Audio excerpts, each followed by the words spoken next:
Meus irmãos, vamos diretamente àquilo que nos interessa na noite de hoje.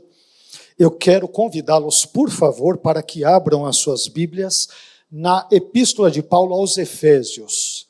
Nós comentamos sobre Efésios no domingo passado, não é isso? Falamos sobre Efésios capítulo 6, versículos 13 a 17, sobre a armadura de Deus, e hoje nós vamos dar continuidade a esse tema, só que eu vou me deter num único versículo, e nós vamos aprender algumas lições, apesar da nossa reflexão de hoje ser, eu espero ou imagino que um pouco mais breve do que a do domingo passado, mas nós vamos falar sobre o tema da oração. A oração será o tema da nossa reflexão na noite de hoje. Efésios capítulo 6 e versículo 18. Se você encontrou o texto e puder ficar em pé, se puder, se não puder, tudo bem. O importante é que todos nós escutemos a palavra de Deus e sejamos aqui por ela abençoados. Efésios 6,18 diz: orando em todo o tempo, com toda oração e súplica no Espírito, e vigiando nisso com toda perseverança e súplica por todos os santos. Vou ler mais uma vez, é apenas um versículo. Orando em todo o tempo, com toda oração e súplica no Espírito, e vigiando nisso com toda perseverança e súplica por todos os santos. Amém. Vamos agradecer a Deus e, como sempre fazemos, vamos pedir que Ele nos dirija em todas as coisas e que especialmente Ele nos dirija nesse momento em que nós vamos refletir sobre a palavra dEle e buscar extrair lições muito importantes para a nossa vida, sobretudo para a nossa vida de oração. Senhor, eu quero agradecê-lo por toda a sua bondade, por toda a sua misericórdia, porque o Senhor tem sido um Deus de fato gracioso para conosco. Obrigado, Senhor, pela minha vida, pela vida da minha família, pela vida dos meus irmãos que aqui se encontram conosco. Obrigado pela vida do Fernando, Senhor, que o Senhor abençoe a vida dele e a sua família, todas as demais situações que envolvem a vida dele. Abençoe também, te peço, a vida do pastor Elias, a toda a sua família, que encontram-se, pelo menos se não todos, parte deles adoentados. Abençoe a irmã Silvana, que também está, Senhor, aqui adoentada. Demais irmãos que não puderam estar conosco, que o Senhor abençoe a cada um deles. Ao Rodrigo, que está se recuperando desse problema que teve no pé. Ao irmão Clóvis, que fez essa cirurgia. A irmã Wilce, que também está se recuperando de uma cirurgia. Enfim, que o Senhor abençoe a sua igreja, aos nossos irmãos e irmãs, e sobretudo estes irmãos que estão se convalescendo de certas enfermidades, cirurgias ou questões particulares, mas que de uma forma geral o Senhor abençoe a toda a sua igreja. Abençoe-nos também nesse momento em que lemos um pequeno trecho, uma pequena porção importante da sua palavra, que fala sobre a oração, e nós queremos ser instruídos, Senhor, também sobre a oração. Queremos aprender de forma mais detalhada, de forma mais pormenorizada sobre a oração. Por isso te pedimos que o Senhor nos instrua nesse assunto na noite de hoje, a partir, sobretudo, do texto que nós lemos da sua palavra. Abençoe a nossa vida, abençoe a sua igreja, abençoe aos meus irmãos, que sejamos abençoados por meio das verdades, das lições, das instruções que nos forem dadas nesse momento. É o que nós te pedimos, agradecidos, em nome de Jesus. Amém. Amém? Deus abençoe, pode se assentar.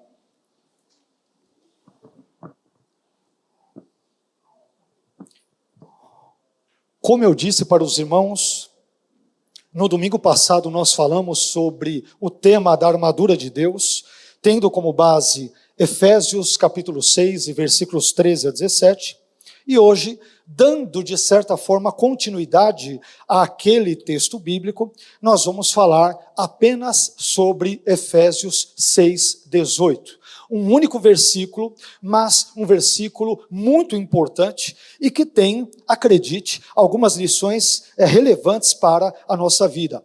Lendo esse texto de Efésios 6,18, meus irmãos, nós podemos aprender pelo menos 6 importantes características da oração.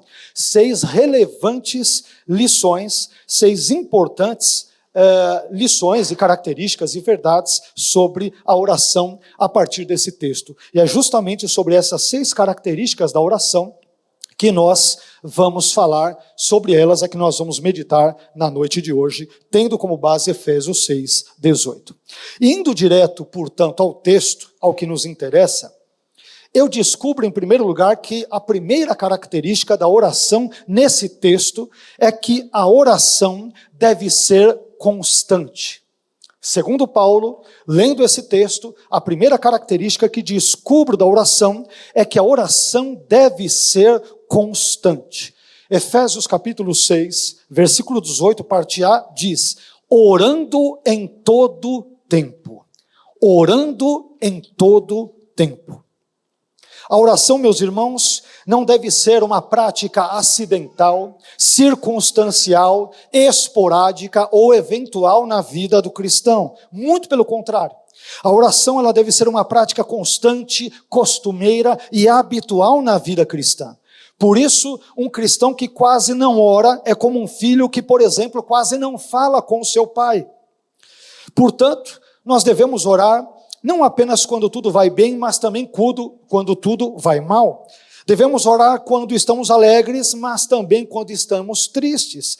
Devemos orar quando estamos felizes e quando estamos desanimados. Quando estamos com saúde ou quando estamos adoentados. Quando Deus responde às nossas orações como nós queríamos que Ele respondesse, ou quando Deus também não responde às nossas preces do jeito que nós gostaríamos. Enfim, a oração, lendo esse texto, nós percebemos que ela deve ser uma prática constante, contínua, reiterada na vida do cristão. E isso faz parte, alguns estudiosos do texto de Efésios, do livro bíblico de Efésios, eles incluem a oração entre as armas, entre os elementos ou entre os itens da armadura de Deus, sobre a qual nós falamos no domingo passado. Porque irão dizer que o soldado romano, o legionário romano, antes de ir para a guerra, ele, por exemplo, fazia preces às divindades romanas. Então, existem estudiosos que vão incluir a oração como uma das peças, uma das partes integrantes da armadura de Deus. É evidente que ela não é uma peça tangível, palpável, mas há estudiosos que vão trabalhar nesse sentido. Mas essa primeira característica é muito importante porque aponta para o fato de que a oração deve ser constante na nossa vida. E por que isso é importante? Porque com grande frequência, eu não sei os irmãos, mas isso às vezes acontece comigo, nós temos uma tendência de orar, de buscar a Deus, de lhe dirigir súplicas, quando nós temos algum tipo de problema ou necessidade, não é isso? Então bate um desemprego, oh Deus, abre a porta de emprego. Aparece uma doença, oh Deus, me cura. Aparece um problema na família, oh Deus, coloque as coisas em ordem. Aparece, por exemplo, um problema nos nossos planos, naquilo que nós havíamos planejado. Poxa, Deus, me ajude a resolver estas situações, não é isso? Mas quando nós lemos esse texto, Paulo nos ensina que nós não devemos agir assim. Não devemos apenas orar quando a água está batendo na garganta, quando nós estamos ali sendo ameaçados de morrer afogados, quando a vaca está quase indo para o brejo, como costumamos dizer, e assim por diante. Mas segundo Paulo, devemos orar em todo tempo. Sejam circunstâncias boas ou más, positivas ou negativas, adversas ou felizes, tristes ou de grande alegria, momentos bons, momentos desagradáveis, momentos os mais estranhos que sejam, devemos orar e buscar a face de Deus em todo o tempo, isto é, continuamente, é a primeira característica da oração que nós descobrimos nesse texto paulino. Isso nos leva para uma segunda característica que também é interessante, e que é a seguinte: a segunda característica da oração é que a oração deve ser acompanhada de súplica. A oração, em segundo lugar, deve ser acompanhada de súplica. Efésios 6, 18, parte B, diz: com toda oração e súplica. Devemos orar em todo o tempo. Como, Paulo? Com toda oração e súplica. E aqui, o termo grego traduzido como súplica, ele se refere a um pedido urgente para atender a uma necessidade. Pedido este que é dirigido exclusivamente a Deus. E aqui me permitam refletir algo com os irmãos, de cunho muito prático. Todos nós, meus irmãos, possuímos certos pedidos que nós julgamos urgentes para a nossa vida, não é isso? Nós temos certas necessidades, às vezes, que nós falamos, poxa Deus, essa necessidade é para ontem, né? Já está na hora extra aí, o Senhor deveria me atender, nós assim imaginamos. E esses pedidos podem ser, por exemplo, por cura, por emprego, por libertação, por perdão, por reconciliação, enfim, por uma série de tantas e tantas outras coisas. E todos esses pedidos, é importante dizer, são legítimos, são corretos, não há absolutamente nada de errado em fazê-los. Mas observe que no texto dessa passagem, que nós estamos lendo, essa súplica que Paulo menciona em Efésios 6, 18, parte B, ela tem relação com as astutas ciladas do diabo que o apóstolo havia citado anteriormente em Efésios capítulo 6, versículo 11. Não nos esqueçamos de que o texto de Paulo, a argumentação de Paulo segue uma lógica. Nós não podemos tirá-la do contexto. Então aqui, por exemplo, nós devemos orar a Deus com toda a oração e súplica acerca do quê? Acerca das astutas ciladas do diabo para que Deus nos livre delas. E isso está em consonância com o texto precedente de Efésios 6, 13 a 17, que fala sobre a armadura de Deus e sobre a nossa luta espiritual. Isso quer dizer, entre outras coisas, em outras palavras, que Paulo está dizendo que devemos suplicar a Deus para que Ele, Deus, nos livre das armadilhas, das artimanhas, dos ataques, das ciladas e das investidas do diabo. Isto significa que nós temos um inimigo invisível, mas que nem por isso, não por ser invisível, significa que ele seja menos real, e que se chama diabo. E Paulo, meus irmãos, nos alerta quanto à necessidade que temos de suplicar a Deus para que nos livre das astutas ciladas desse inimigo invisível, mas especialmente perigoso para a vida de cada um de nós. É interessante que esse texto aqui de Paulo, ele tem total relação com outra fala sobre oração, desta vez de Jesus, que aparece ali, por exemplo, na oração do Pai Nosso em Mateus, no capítulo 6. Quando Jesus, da metade para o final da oração do Pai Nosso, ele vai dizer, e não nos deixes cair em tentação, mas livre-nos do mal. E muitos ali entendem que mal é um mal genérico, mas a julgar pelo contexto da passagem, Jesus está dizendo, mas livre-nos do maligno. Isto é, do diabo, a quem ele, Jesus, havia enfrentado e vencido no jejum ali no contexto do deserto, 2 capítulos antes de Mateus 6, isto é, em Mateus 4. Então Jesus ensina os seus discípulos dizendo, quando vocês orarem, peçam para que Deus os livre do maligno. E Paulo, ressoando esse ensino de Jesus, o mesmo ensino de Jesus, ele diz que nós devemos justamente orar com toda essa oração e súplica para que Deus nos livre das astutas ciladas, artimanhas, investidas e estratégias de Satanás. Portanto, Paulo, ele está em consonância com Jesus, ele está ecoando os ensinos de Jesus, e ele está falando aqui, evidentemente, a mesmíssima língua do Senhor Jesus, que ele havia ensinado, por exemplo, antes, na oração do Pai Nosso. Enfim, quando nós lemos esse texto, nós descobrimos que a nossa oração deve ser acompanhada de súplica, de súplica. Terceira característica. Também aprendo nesse texto que a oração deve ser pneumatocêntrica, um nome meio difícil, mais trava-língua, né? Pneumatocêntrica, porque esse terminho pneumato tem a ver com pneuma, que é espírito, ou seja, quando eu digo que a oração deve ser pneumatocêntrica, quero dizer que ela deve ser centrada no espírito, ou seja, na pessoa e obras, na figura, na pessoa do Espírito Santo. Efésios 6, 18, parte C, diz que nós devemos orar como? No Espírito. No Espírito.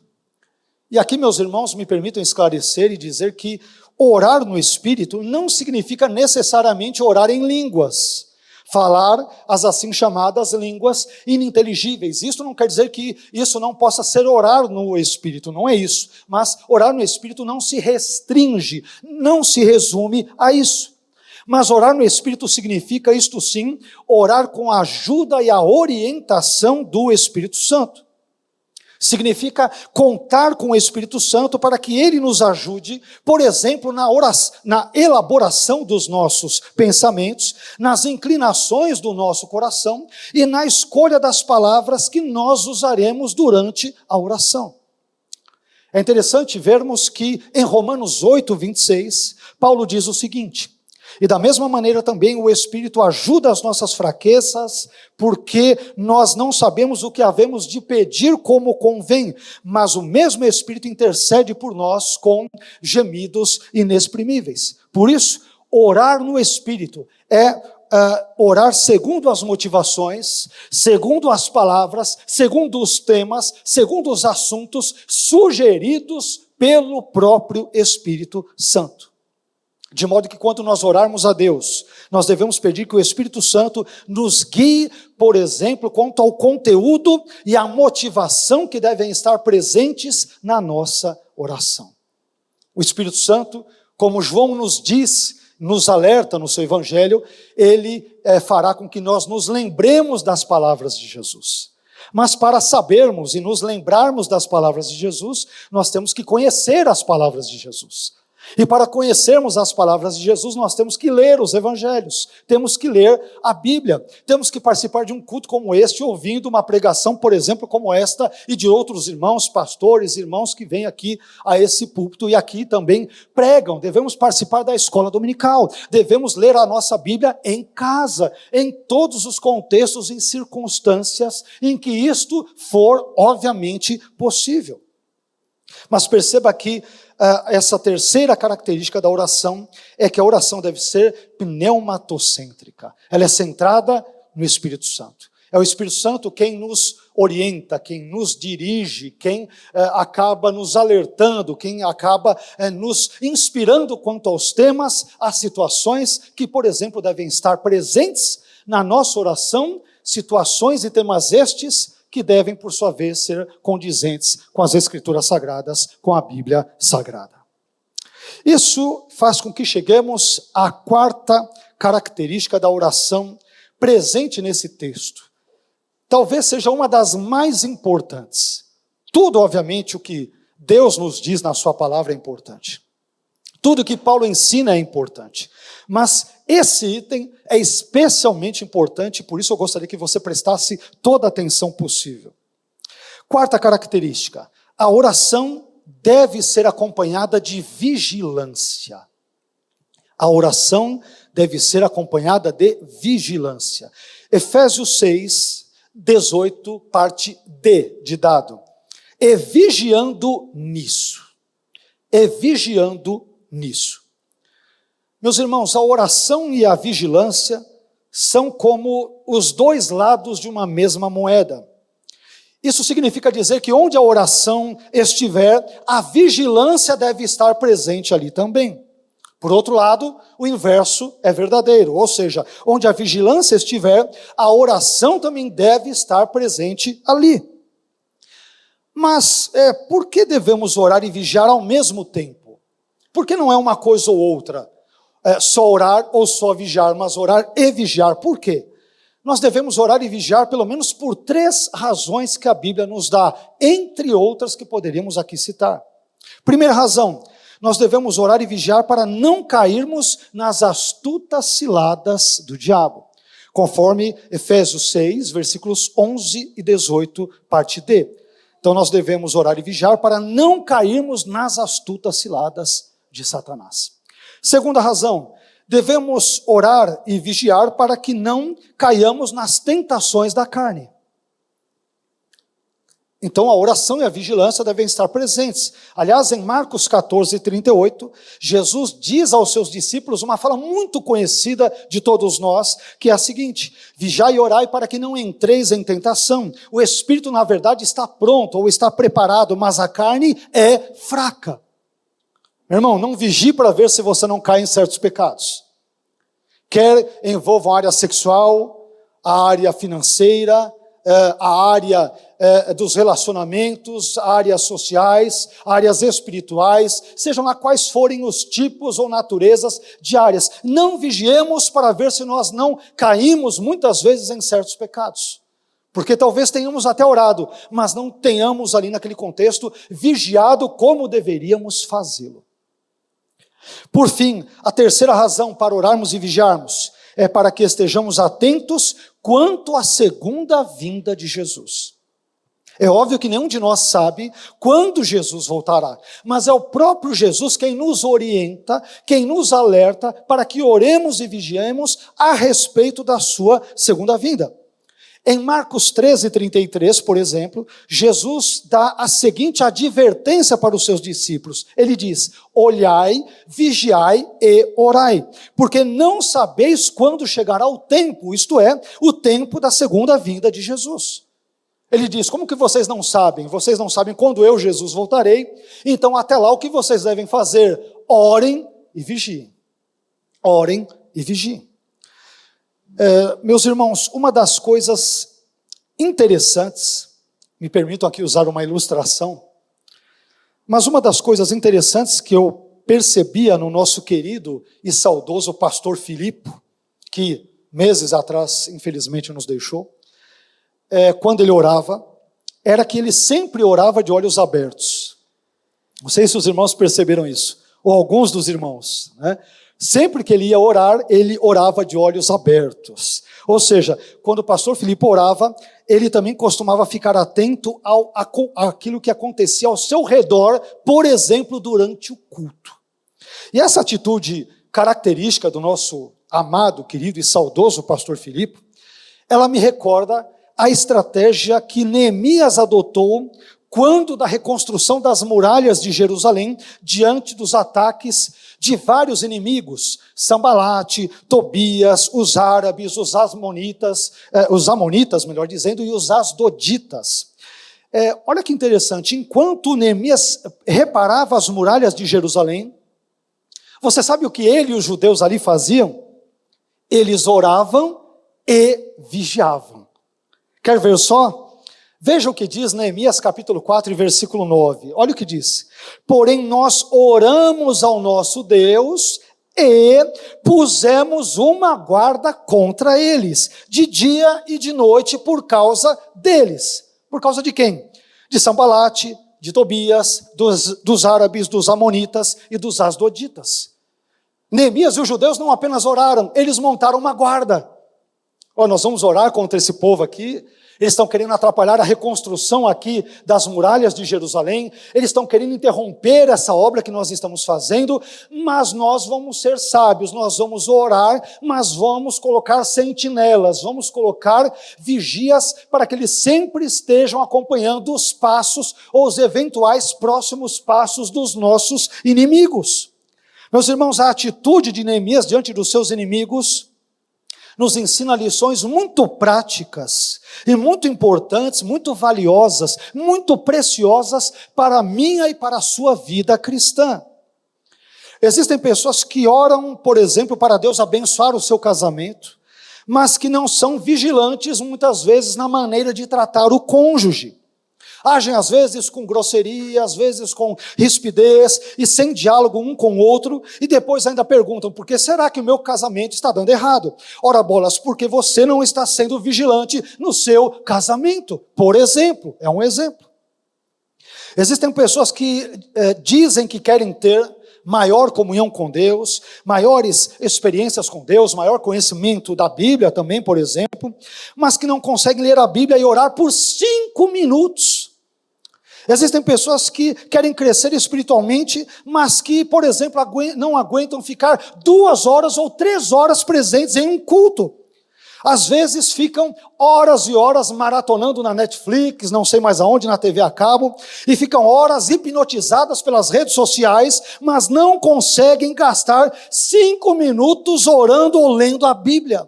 Meus irmãos, tomemos cuidado com a administração do nosso tempo. Em bom português, ou em bom crentez, ou em bom evangeliquez, como queira, vigiemos, tomemos cuidado com a maneira como nós lidamos com o nosso tempo. Às vezes, oramos. Quando oramos? Até oramos muito, às vezes, mas vigiamos muito pouco. Não vigiamos os nossos pensamentos, não vigiamos os nossos olhares, não vigiamos a nossa conduta, não vigiamos o nosso relacionamento com Deus sobretudo, mas também com os homens, e muitas vezes nos damos mal, porque faltou vigilância da nossa parte em muitos aspectos, em muitos momentos e em muitas circunstâncias e áreas da nossa vida. Portanto, não se esqueça que a quarta característica da oração nesse texto é que ela deve ser acompanhada, a oração deve ser acompanhada da vigilância, acompanhada de vigilância. Isso faz com que cheguemos à quinta e penúltima característica, que é a seguinte: em quinto lugar, a oração também deve ser perseverante. A oração deve ser perseverante. Tem a ver com o primeiro item que nós mencionamos sobre a constância, mas aqui nós temos uma outra característica que envolve a perseverança na oração. Veja o que diz Efésios 6:18, parte E, que diz: com toda perseverança. Como que devemos orar, Paulo? Com toda perseverança. Perceba que Paulo diz que não basta apenas orarmos, devemos ser também perseverantes na oração. E aqui eu descubro, meus irmãos, que a igreja cristã primitiva era uma igreja que orava com afinco, com insistência, com perseverança, com persistência, ali, com tenacidade. A propósito, Lucas nos ensina que uma das características, uma das marcas da igreja cristã primitiva era a oração perseverante. Não era só a oração, mas era a oração perseverante. Essa era uma das marcas, um dos traços identitários, uma das marcas características da igreja primitiva. Os nossos irmãos do primeiro século não apenas oravam, mas oravam com perseverança. Quer ver só? Atos 1,14 diz que todos estes, isto é, os discípulos, perseveravam unanimemente em oração e súplicas com as mulheres e Maria, mãe de Jesus, e com os seus irmãos. Olha que coisa interessante. E o exemplo de humildade de Maria. Maria poderia chegar para os demais apóstolos, né, e falar: vocês oram aí enquanto eu vou deitar, porque afinal de contas eu sou a mãe dele. Eu sou a mãe de Jesus, eu sou a mãe do Senhor, eu sou a mãe do Salvador. Eu que o trouxe aqui no meu ventre, então eu não preciso orar. Eu já sou abençoada, eu já sou agraciada só por ser a mãe dele. Não. O que acontece? Jesus, ele morre, ele ressuscita, ele fica depois 40 dias ali, conforme lemos no início de Atos, andando naquelas cercanias ali de Jerusalém, da Judeia, mas ainda assim, Maria, mãe de Jesus, ela está com os discípulos e com os demais irmãos, com os demais crentes, e eles estão perseverando unanimemente em oração. Para Maria, mãe de Jesus, a oração, e não somente a oração, mas a oração perseverante, era algo importante para o relacionamento dela com Deus. Olha que coisa interessante. Para Maria, o que dirá para mim e para você? Para os discípulos que andaram com Jesus, que viveram com Jesus, que conviveram com Ele, essa oração perseverante era importante, quanto mais importante será para mim e para você. Mas vejamos alguns outros poucos textos, mas bem importantes, de Atos, que nos deixam bem claro, que demonstram que a oração perseverante era algo comum na igreja primitiva. Citei primeiramente Atos 1,14. Vejamos outro texto bem conhecido, Atos 2,42. Atos 2,42, meus irmãos, declara que os primeiros cristãos perseveravam na doutrina dos apóstolos e na comunhão e no partir do pão e nas orações. Eles eram perseverantes nas orações. Um pouco mais adiante, em Atos capítulo 6 e versículo 4, os 12 apóstolos dizem: nós perseveraremos na oração e no ministério da palavra. De novo, a perseverança na oração. E, por fim, em Atos 12, 5, Lucas diz que Pedro, pois, era guardado na prisão, mas a igreja fazia contínua oração por ele a Deus. E não apenas Atos. Além disso, se formos um pouco mais adiante, em Romanos, no capítulo 12, versículo 2, Paulo vai dar essa mesma tônica sobre a perseverança na oração, e ele vai dizer: alegrai-vos na esperança, sede pacientes na tribulação, perseverai na oração. Meus irmãos, a oração é algo que exige perseverança da nossa parte. Perseverança. Ah, pastor, mas não estou a fim de orar. Ok, ore sem vontade. Pastor, mas eu estou desanimado para orar. Ok, ore desanimado. Poxa, pastor, mas eu não estou muito bem para orar. Ore não estando muito bem. Poxa, pastor, mas não tenho vontade nenhuma de orar. Ore sem vontade nenhuma. Seja honesto com Deus. Eu já passei, meus irmãos, por alguns momentos tristes na minha vida, em que fiquei bem abatido e, obviamente, ciente de que eu não tenho como esconder nada diante daquele que é onisciente e que perscruta todas as coisas. Eu muitas vezes chorei, muitas vezes, não foram poucas, muitas vezes, e falei: Senhor, eu estou muito desanimado diante da situação XYZ, e não estou com vontade nenhuma de buscar a sua face, mas sei que devo buscar, porque é assim que o Senhor ordena e orienta na sua palavra. Então me perdoe, Senhor, mas estou sendo franco, eu não tenho vontade nenhuma de orar.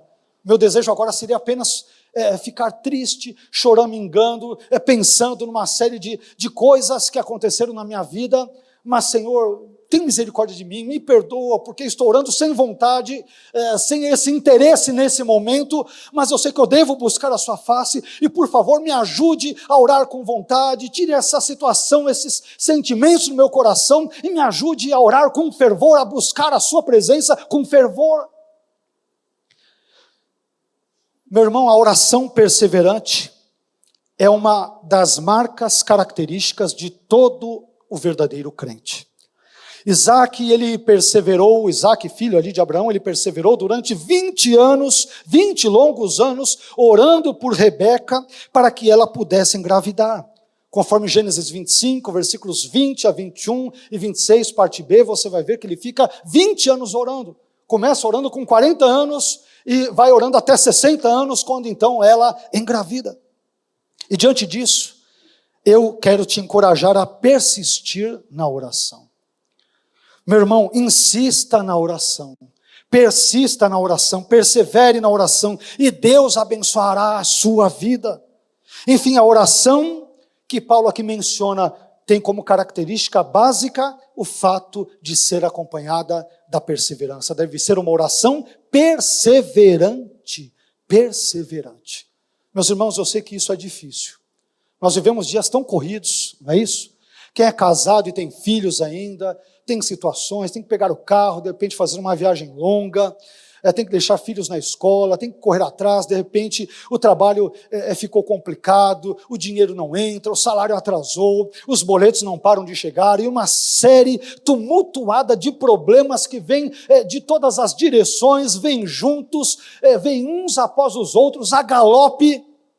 Meu irmão, não pare de orar, persevere na oração. A perseverança na oração significa que devemos orar mesmo quando não tivermos a menor vontade de fazê-lo. Por isso que o nome é perseverança. Poxa, Senhor, hoje não estou muito bem. Não estou hoje emocionalmente muito bem. Não estou hoje mentalmente e psicologicamente muito bem. Estou meio para baixo hoje, estou com uma série de problemas, parece que uns são piores do que os outros, eles não param de chegar, eu estou sem vontade, Senhor, eu confesso, de orar, mas me ajude, porque eu vou orar assim mesmo. E comece a orar, e comece a buscar a Deus, e Deus é poderoso, meu irmão, para ouvir a sua prece, para abençoar a sua vida, e para transformá-la graciosamente, em nome do Senhor Jesus. Por fim, isso nos levará a sexta e última característica da oração nesse texto. Eu aprendo em sexto e último lugar, meus irmãos, que a oração deve ser intercessora ou se quiser, intercessória. Intercessora ou intercessória. Efésios 6, 18, parte F, a última parte, a sexta, diz: e súplica por todos os santos. E súplica por quem, Paulo? Por todos os santos. Na continuidade ele vai dizer, e também por mim, para que o evangelho, tenha livre curso. Nós não entramos nesses detalhes, quisemos nos deter apenas no versículo 18. Mas ele vai dizer, ore por todos os santos, e ele se inclui. O que é muito belo e demonstra humildade da parte do apóstolo Paulo. Ele diz, orem por todos e também por mim. Eu preciso da oração de vocês. Ele não diz, vocês é que devem pedir a oração para que eu, o apóstolo Paulo, ore por vocês. E Deus vai movimentar os céus e a terra, e vai quebrar as cadeias, e assim por diante. Ele diz, não, orem por mim, eu também preciso das intercessões de vocês. Meus irmãos, a última característica da oração que Paulo menciona, como dissemos, é o seu caráter intercessor. Quem ora, nós sabemos, não deve orar apenas por si mesmo, mas também deve orar pelos outros, deve se lembrar dos outros na oração. Portanto, a oração não deve ser individualista, ela tem que ser altruísta. A nossa oração também deve ter como foco o nosso irmão em Cristo. Aliás, segundo Paulo, no texto que lemos, nós devemos suplicar por todos os santos. Por todos os santos. Será que você tem orado pelos seus irmãos? Pela igreja na qual você está inserido e da qual você faz parte? Isso não é tarefa só do pastor, isso é tarefa de todos os cristãos, de todos os santos, orarem uns pelos outros. Mas perceba também que não somente os santos devem ser o objetivo da nossa oração, nós também devemos orar pelas demais pessoas, não importa se são crentes ou descrentes e assim por diante, se são agnósticas, se são ateias, se são católicas, se são espíritas, não importa a fé dessas pessoas, se tem ou não religião, nós devemos orar por todas as pessoas, respeitando-as, amando-as, é assim que a Bíblia nos orienta. Aliás, perceba que Paulo, em 1 Timóteo capítulo 2, versículos 1 a 3, ele nos ensina uma série de coisas importantes sobre a oração. Parte disso, a Noeli leu agora há pouco aqui no culto. Mas em 1 Timóteo 2, versículos 1 a 3, Paulo diz: admoesto-te, pois, antes de tudo, que se façam deprecações, orações, intercessões e ações de graças. Por quem, Paulo? Por todos os homens, pelos reis e por todos os que estão em eminência. Para quê, Paulo? Para que tenhamos uma vida quieta e sossegada em toda piedade e honestidade. Por quê, Paulo? Porque isto é bom e agradável diante de Deus, nosso Salvador. Sabe o que chama minha atenção aqui? Tem muita coisa que chama atenção aqui, mas eu não vou trazer outra pregação em cima desses textos. Mas Paulo diz que nós devemos orar para que tenhamos uma vida quieta e sossegada em toda piedade e honestidade. Sabe o que isso significa? Ou pode significar? Não necessariamente significa, mas pode significar que às vezes nós temos uma vida tão turbulenta em sociedade. Às vezes nós temos certos presidentes na república. Às vezes temos certos deputados, certos senadores, certos vereadores. Não vou adjetivá-los aqui. Mas sabe por quê? Porque não oramos, e às vezes oramos e votamos muito mal. Obviamente as duas coisas, não se esqueça, é orar e vigiar. Ora a Deus, chega na hora de votar, votem quem não deve votar, meu irmão, não dá. Então, nós devemos orar pelos reis, entenda-se, presidentes, pelos líderes políticos, assim por diante, para que tenhamos uma vida quieta e sossegada em toda piedade e honestidade.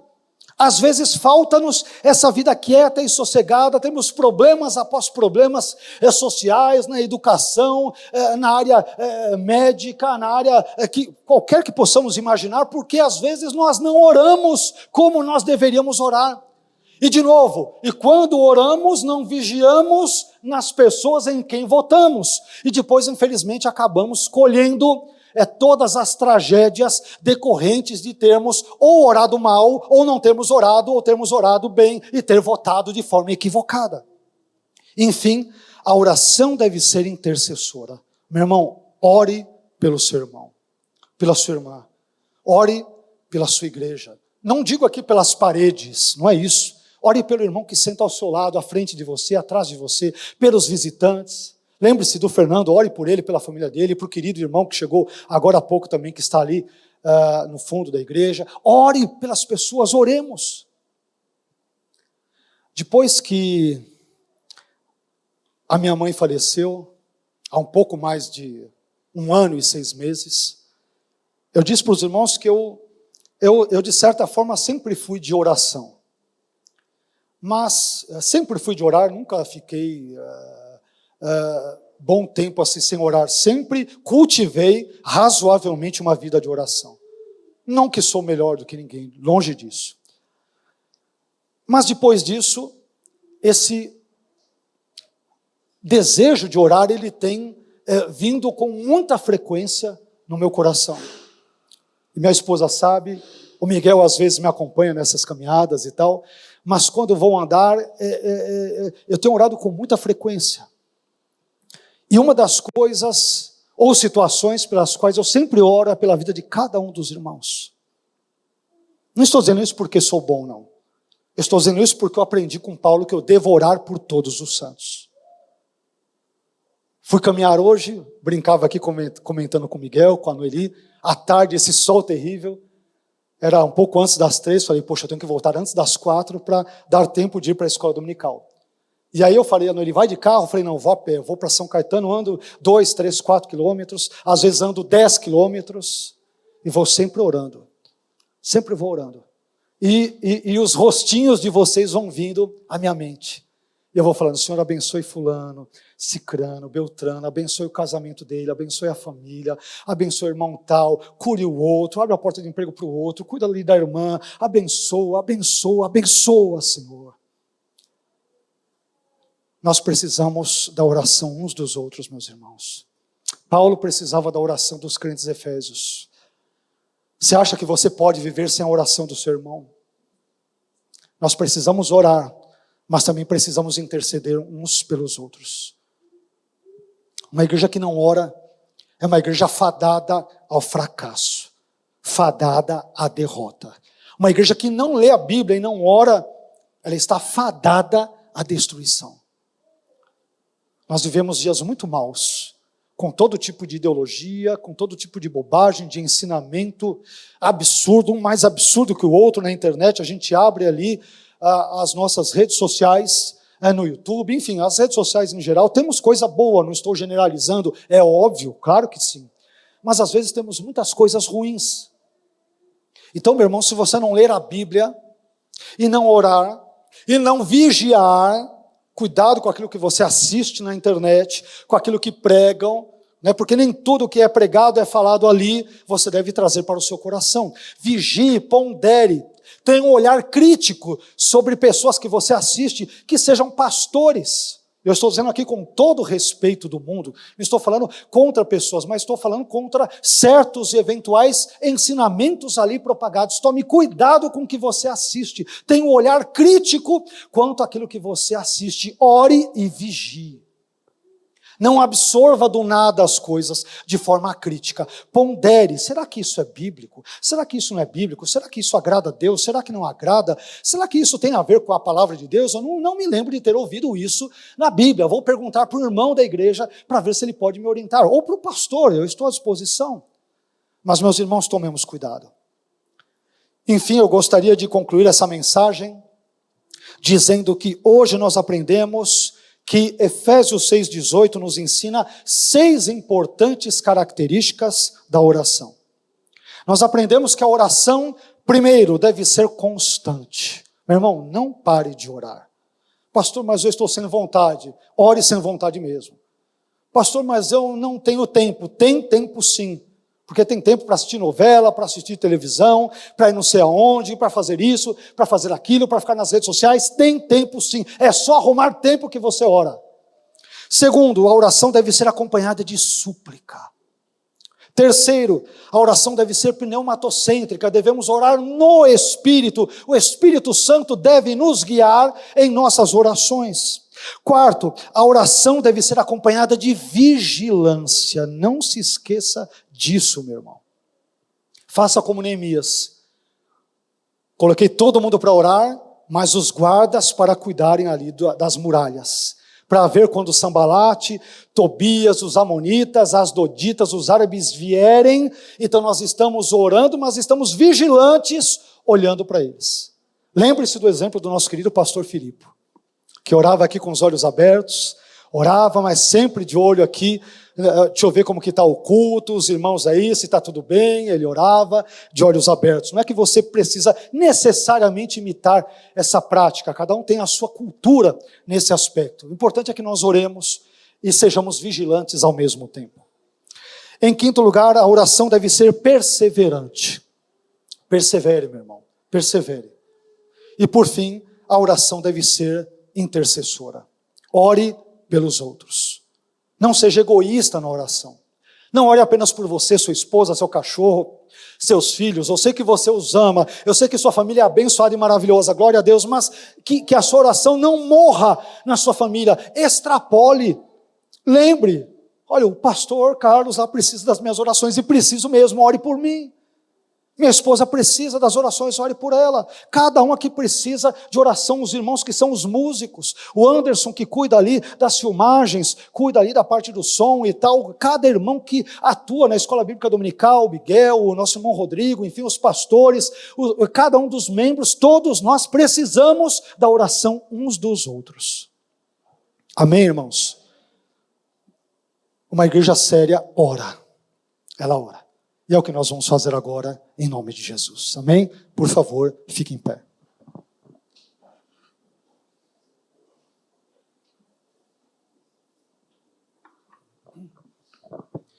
Aliás, nunca é demais lembrarmos que às quartas-feiras nós temos estudo bíblico e oração. Com o pastor Rodrigo, o pastor Dilson está aqui, Miguel também está apoiando, estão estudando, aliás, Efésios, né? Coincidentemente, entraram em Filipenses, perfeito, glória a Deus, estão estudando o Novo Testamento e orando. Sei que o Renato também está aí, Vanessa, a família está aí. Eu sei que nem todos podem estar porque trabalham, chegam tarde do serviço. Eu, infelizmente, não posso estar porque é um dia que eu dou aula, né, na faculdade aqui de São Paulo, numa das faculdades. Mas, se você puder vir, venha. Some-se aos irmãos para orar. E meu irmão, mas não seja também um crente que só ora na igreja. Tem pessoas que talvez, e fique tranquilo porque eu não vou perguntar, isso é com você e Deus. Se eu perguntasse para você se você orou hoje, ou nesta semana, quantos dias e quanto tempo você dedicou à oração? Eu acho que talvez muitas pessoas não levantariam a mão. Talvez existam algumas pessoas que só oram quando chega o momento de estar no culto. Eu vou orar porque o pastor está orando, eu vou orar também. Ou só oram porque vão para o culto de quarta-feira. É um momento de oração, eu vou orar também. Mas, meu irmão, e a segunda-feira? Se orar é importante hoje, amanhã, segunda-feira, é importante continuar orando. E terça também é, e quarta também é, e quinta, e sexta, e o mesmo diz respeito à Bíblia, à leitura da Bíblia e assim por diante. Não dependa da oração do pastor, dos pastores da igreja, dos líderes. O mesmo Deus que nos ouve, quando ouve, se quiser ouvir, é o mesmo Deus que ouve a sua oração. O pastor não é superior a ninguém. Não se esqueça que Tiago diz, lá em Tiago no capítulo 5, que Elias era homem sujeito às mesmas paixões, dirá a Almeida Revista Corrigida, mas o termo grego ali é sentimentos. Elias era homem sujeito aos mesmos sentimentos que nós.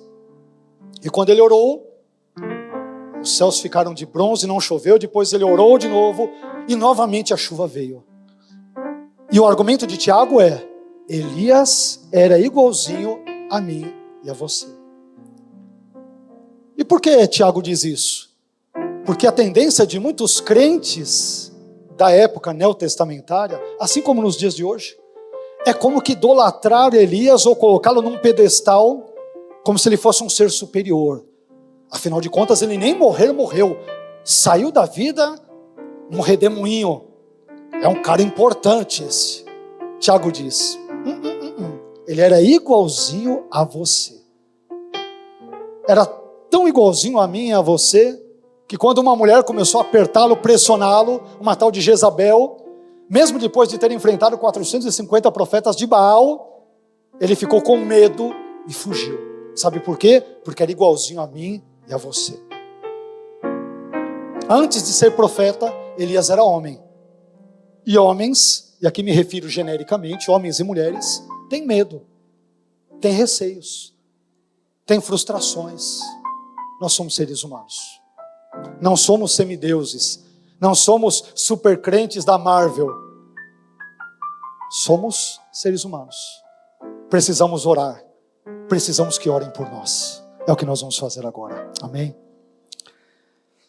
Ah, Senhor, obrigado por essa palavra, Senhor, sobre a oração. Mas tão bom quanto aprender sobre a oração na sua palavra é orar a Ti. É buscar a sua face. É buscar a sua presença. E é o que nós estamos fazendo neste momento, Senhor.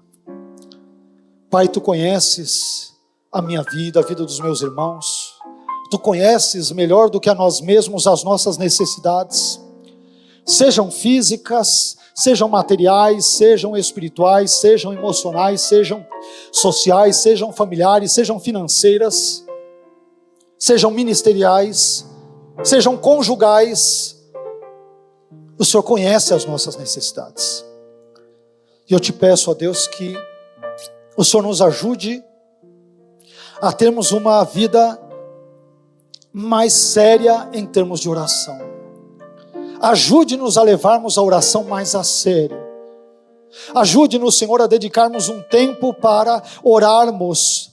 E ajude-nos a não inventarmos desculpa dizendo que tínhamos tantas coisas para fazer que nem sobrou tempo para orar. Isso é mentira, isso não é verdade. Ajude-nos a levarmos as Tuas coisas a sério, Senhor. Nós precisamos orar. E assim como seria um absurdo imaginar um filho que não conversa com o seu pai, em termos biológicos eu falo, seria igualmente absurdo imaginar um crente que não busca a Tua face, ó Deus. Às vezes temos tempo para tantas coisas, para assistirmos filmes após filmes, termos lazer após lazer, efetuarmos passeio após passeio, termos entretenimento após entretenimento, e não que essas coisas não sejam legítimas, mas não encontramos 5 minutos para ler a Sua palavra ou para buscarmos a Sua face em oração. Parece que a oração se tornou uma coisa estranha para nós, quando na verdade deveria ser algo habitual, algo costumeiro, algo rotineiro, visto que somos crentes, somos cristãos, e cristãos, como nós aprendemos na Sua palavra, por exemplo, com a igreja primitiva, esta igreja tinha um hábito de orar e de orar de forma perseverante. E nós muitas vezes, na contramão da igreja primitiva, temos o péssimo hábito de sermos perseverantes nas desculpas que damos para não orar. Inventamos um monte de desculpas, que não temos tempo, que tínhamos outro compromisso na frente, que tinha outras coisas importantes, e ao agir assim, ou simplesmente ao não falarmos assim, mas agirmos dessa forma, estamos de fato querendo dizer com isso que a oração não é algo importante para nós, o que é um grave pecado, Senhor. E por isso eu te peço perdão. Perdoe não somente a mim, por dever orar mais ainda do que oro, e eu sei que não faço mais do que a minha obrigação, eu devo buscar a Sua face, porque é a Sua palavra quem nos orienta a orar sem cessar, mas com grande frequência nós cessamos sem orar.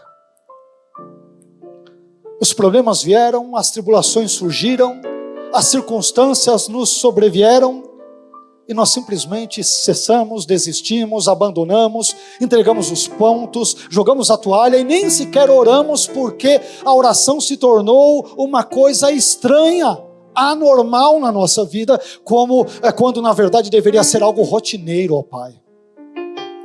E por isso eu te peço perdão, pela minha vida, pela vida dos meus irmãos, e te peço que o Senhor ajude essa igreja, Senhor. O Senhor desperte essa igreja, o Senhor incomode essa igreja, o Senhor estimule essa igreja de fato a orar mais. Se os meus irmãos já oravam, ok, tudo bem, glória a Deus, mas que o Senhor nos estimule a buscarmos mais a Tua face, a passarmos mais tempo contigo em oração, lendo a Sua palavra, sendo vigilantes, sendo perseverantes na oração, porque é isso que o Senhor nos orienta na Sua santa, gloriosa e poderosa palavra, Senhor. Abençoe essa igreja, abençoe aos meus irmãos, cuide deles, Senhor, de cada irmão e irmã aqui presente. Cuide de cada vida, de cada família, de cada casamento, como eu tenho pedido frequentemente para Ti. Cuide de cada jovem, de cada criança, de cada idoso, de cada irmão, irmã, de cada visitante, dos seus familiares, amigos, mas cuide, Senhor, de nós. Nós estamos à Sua mercê, estamos Senhor, aos Seus cuidados, nas Suas mãos. Cuide, por favor, de nós. E nos ensine o real valor e a real importância que envolve termos uma vida de oração. É o que te pedimos. Em nome de Jesus. Amém.